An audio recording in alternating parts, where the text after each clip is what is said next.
Quem é que toma as suas decisões por você? É de vontade própria que você escolhe fazer o que quer?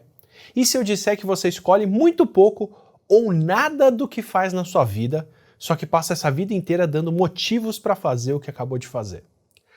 Cuidando de um filho, esse tipo de questão aparece mais e mais para mim, porque toda vez que ele fala eu não quero lavar a mão ou não quero escovar os dentes, o melhor que eu consigo responder é nem eu, mas é o que a gente tem que fazer agora.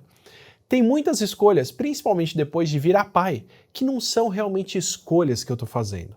Mas mais do que isso, com uma criança que ainda absorveu muito pouco da nossa cultura e criou poucos hábitos, é muito mais fácil de ver a natureza em ação e quanto do que a gente faz vem, na verdade, de fatores externos. Como ele ainda não pode tomar um café para acordar ou culpar a derrota da seleção pelo mau humor, fica muito mais fácil de perceber quando ele está mal-humorado porque não dormiu, ou pedindo para comer alguma besteira porque está com fome e está cansado demais no final do dia, e ele ainda não tem a cognição para inventar uma justificativa racional para vontades emocionais e fisiológicas que ele está tendo. Só que e o nosso caso? Quanto das nossas ações e das nossas decisões são realmente escolhas que a gente faz de caso pensado porque temos livre-arbítrio? Quantas não são decisões que são tomadas por nós, pelo nosso corpo, por um cérebro cansado ou no automático, que depois a gente só pensa em como justificar? Ah, mas antes de falar sobre quem é que toma as nossas decisões, que tal eu dar uma dica para você decidir aprender uma outra língua? Esse vídeo aqui tem o apoio da Babel, que é o aplicativo de aprendizagem de idiomas mais vendido no mundo. A Babel é popular assim porque ela combina idiomas, métodos, conteúdo online e ao vivo, jogos, vídeos, podcasts e cultura e história para você poder aprender mais de 14 idiomas. Como eu já falei por aqui, a Babel mistura esse conteúdo online e por demanda, que deixa você aprender no seu ritmo, de casa, do trabalho ou de onde quiser, com todo tipo de conteúdo criado por mais de 200 especialistas em idiomas e voltado para a nossa língua nativa, ou seja, você vai aprender inglês diferente de quem fala francês nativamente. Pelo lado do ensino de línguas mais tradicional, você vai aprender as regras gramaticais além da conversação e pode treinar sua pronúncia com reconhecimento de voz e com aulas online ao vivo em grupos com até 6 pessoas. Para quem ficou impressionado com as Olimpíadas, por exemplo, que tal aprender francês e uma outra cultura do jeito mais imersivo, que é aprendendo outra língua para poder ler, ouvir, assistir e consumir o que você puder sobre ela na língua nativa. Então aproveita que com o nosso cupom você tem 55% de desconto na assinatura e agora eles oferecem a opção de fazer o pagamento em parcelas mensais. Agora, voltando ao livre-arbítrio ou a falta dele. Vamos começar com um experimento que é muito simples, mas que para mim conta muito, muito sobre como o nosso cérebro funciona e como nós somos manipulados constantemente. É um experimento super simples, só que tem resultados bem estranhos, que só vão ficar mais macabros ao longo do vídeo.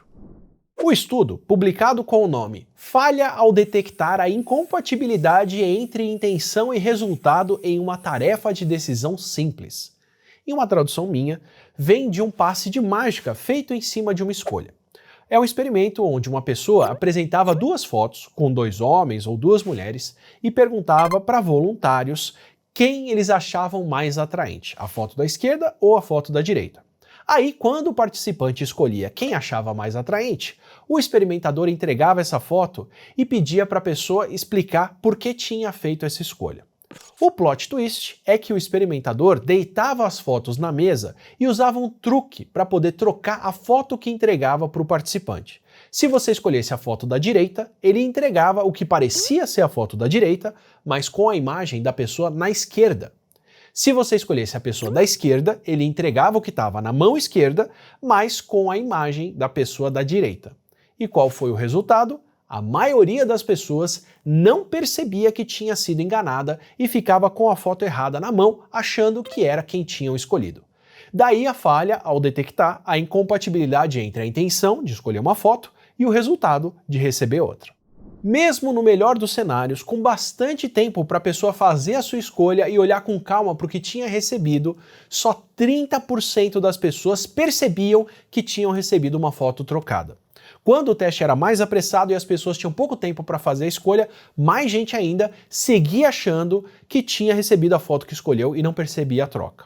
Até aí, o fenômeno que acontece é o que a gente chama de cegueira à mudança, que é o nome que se dá para uma situação onde a gente não percebe que algo que a gente está vendo mudou, como se a gente falhasse num jogo dos 7 erros do mundo real. Como você pode ter ou não percebido que eu talvez tenha mudado algumas coisas do cenário aqui atrás. O que é um tipo de viés bem importante que tem que ser considerado quando a gente pensa, por exemplo, no testemunho ocular de pessoas no caso de um crime, ou nesse caso, como o estudo chamou, uma cegueira a escolhas. Mas a parte estranha do experimento vem depois. Quando quem participava recebia a foto errada e não percebia, o experimentador perguntava: por que você escolheu essa pessoa aqui e não a outra? E o que as pessoas faziam? Davam uma justificativa perfeitamente plausível para a foto errada. Confabulavam, mesmo quando recebiam uma foto que era completamente diferente de quem tinham escolhido. Sim? Por exemplo, se uma participante escolhesse um loiro como o mais atraente, só que com o truque do experimento recebesse a foto de um moreno, ela justificava sua escolha dizendo, por exemplo, que preferia alguém de cabelo escuro. Ou se recebesse a foto de uma mulher sorrindo e de brincos, quando originalmente tinha escolhido a outra foto com uma mulher séria e sem joias, podia justificar com uma fala como: claro que eu prefiro a pessoa de rosto aberto e sorridente, e eu gosto de brincos. Ou seja, não só as pessoas não percebiam a troca do que tinham escolhido, como elas ainda inventavam na hora uma justificativa para a escolha que não fizeram e saíam sem perceber que estavam mentindo para si mesmas. É desse experimento super simples, mas muito perturbador, que vem uma lição muito importante. Mesmo quando a gente não faz uma escolha, quando fatores externos escolhem algo por nós, se a gente não perceber, podemos não perceber que essa escolha foi imposta e somos perfeitamente capazes de justificar para nós mesmos por que a gente acabou de fazer aquilo. Talvez você já tenha reparado isso em outras pessoas, quando perguntou por que elas fizeram uma escolha terrível, ou por que estavam numa situação horrível e recebeu de repente uma resposta que é meio fraca, ou que não necessariamente explica o que está acontecendo, mas é até plausível.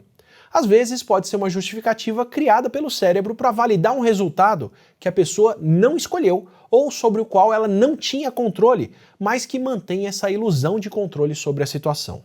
E aí vem a grande questão do começo do vídeo.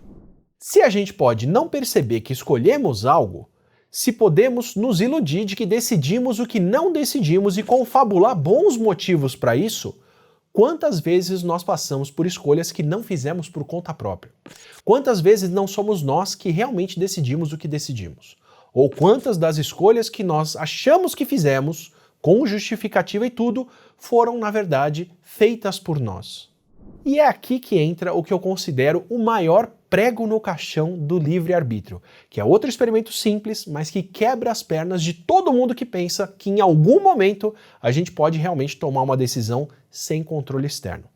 Nesse caso, a gente nem precisa de truque ou de mágica, basta saber o que medir no cérebro das pessoas, que foi o que o neurocientista Benjamin Libet fez no começo da década de 80.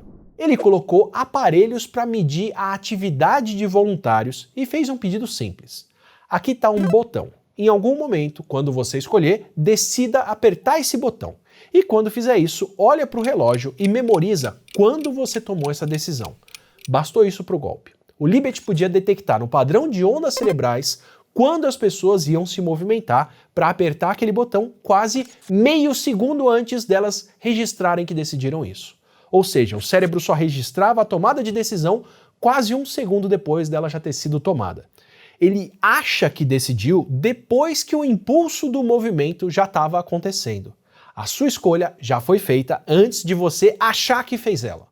Se fosse a decisão de mexer que gerasse o movimento de apertar o botão, primeiro a gente veria a tomada de decisão e depois o sinal de mover a mão. O Libet chegou à conclusão perturbadora de que as ações podem começar no subconsciente, o movimento vem de lá, e o que a gente sente como uma decisão é só um registro do que já foi decidido. Como eu disse, é um experimento super simples que mostra algo bem perturbador, que a gente acha que está tomando uma decisão, quando na verdade aquela escolha já tinha sido feita num momento que a gente não tem como registrar e nem sabe que aconteceu. O que, claro, foi questionado de muitas formas, porque pode ter implicações muito grandes. Talvez seja o caso de, pelo fato de as pessoas precisarem olhar para o relógio para registrar aquela hora, elas têm uma demora maior, e aí esse intervalo entre a decisão e o registro dela seria um resultado artificial do teste. Só que modificando o teste, fazendo ele com outras condições e todo tipo de refutação que tentaram fazer pelos últimos 40 anos, o resultado continua sólido.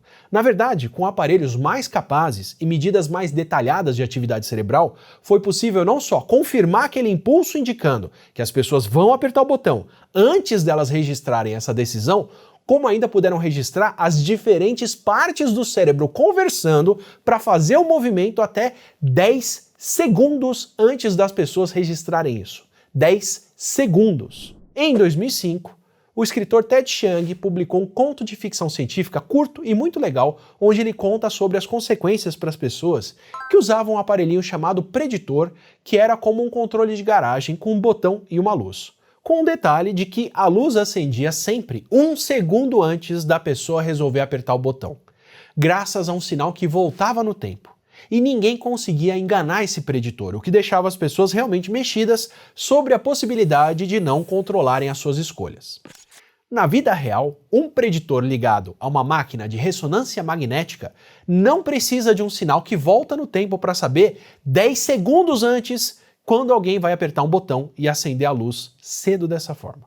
Ah, e sabe do pior? Se você fizer o contrário, estimular o cérebro da pessoa para induzir um movimento antes delas decidirem fazer isso, elas sentem aquele movimento que fizeram como se fosse uma decisão própria. Sim, em cirurgias para tratar de epilepsia, onde quem opera tem um acesso direto ao cérebro e pode estimular regiões específicas para fazer algo como induzir um braço a se levantar, a pessoa que levantou o braço não só não percebe que o movimento foi induzido externamente no cérebro, como ainda acha que foi ela que escolheu fazer aquilo. Na vida real, o preditor não só poderia acender muito antes de quando alguém resolve apertar o botão, como poderia fazer a pessoa apertar o botão sem ela saber que o comando veio dele. E se você acha que apertar o botão não descreve como a gente se comporta em outros casos da nossa vida, quando a gente escolhe passar uma vida inteira com alguém ou quando tem um filho, eu recomendo demais ler o livro Determined, do Robert Sapolsky, que é basicamente um longo argumento sobre por que a gente não tem livre-arbítrio, escrito por alguém que realmente entende e resume muito bem todo esse tipo de pesquisa sobre tomada de decisões. Deixo os argumentos para ele. Você talvez não acredite que o nosso comportamento é tão determinado assim, mas tudo bem, não é uma escolha que você pode fazer, você só não sabe. Se você curtiu esse vídeo, ou se o seu cérebro curtiu esse vídeo por você e você nem percebeu, e quiser outras conversas como essa, ou se você já está querendo essas conversas e não percebeu que você não é quem escolheu quem está querendo, aproveita, se inscreve aqui no canal, assim você recebe os próximos vídeos, as próximas conversas, os próximos Não Ficção, que é o nosso podcast de ciência do dia a dia, a gente se vê em um deles. Para você que assistiu o vídeo até o final e ficou encafifado ou encafifado voltando para ver se eu tinha mudado alguma coisa aqui atrás, eu não mudei nada não, tá? Desculpa qualquer coisa, mas não é uma escolha que eu fiz não, tá? Decidiram por mim.